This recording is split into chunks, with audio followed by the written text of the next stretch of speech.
I want you to repeat what you said just now about how this film came your way.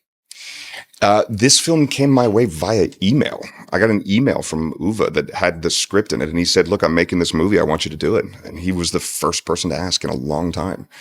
I just started crying. I was so happy that someone was going to give me a chance to do what I love to do. And then I read the script, and I was like, "Okay, when do we?" He's like, "Do you have any questions?" I was like, "Yeah. When do we start?" The truth is this: you are all being used.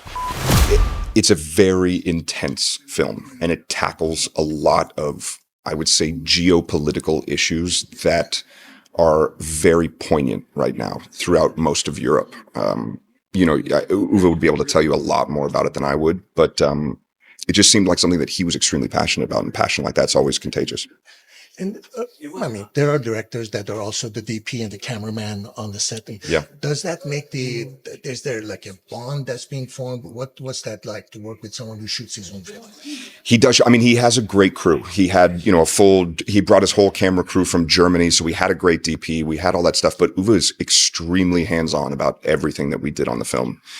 Yeah, it was wonderful. And then, at the end of almost every single day of shooting, Uwe would be like, "Great, where are we going to dinner tonight?" And we would pick a new restaurant and go talk about the next day and figure out what we wanted to do so that we could hit the ground running. And there was very little trying to figure anything out on the day because we'd had so many discussions beforehand and we both just felt ready. And being in front of camera finally, and getting a chance to be an actor, did you get to work out some of the rage or whatever you wanted to work out through this character? I think more than anything, it was just gratitude and joy. Yeah. And what we know about you this past 4 or 5 years has been just what we read in the headlines and stuff. What kept you going? Because after all, you're an actor. You want to make movies. Yeah. What was it that made you say, "No, I'm sticking to my guns. I just need to work"? It's the thing in my life that I'm the most passionate about, outside of my kids, obviously. I think the thing that kept me alive was my kids, and the thing that kept me going was the idea that I would one day be able to do this again.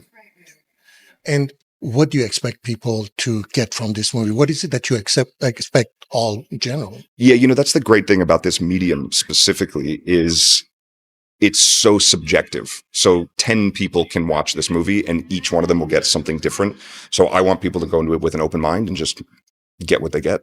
The sequel or the follow-up to The Social Network coming out. What do you remember about making the original one, 2010, David Fincher? Oh man, that was such an amazing experience. It was the first big film that I ever did.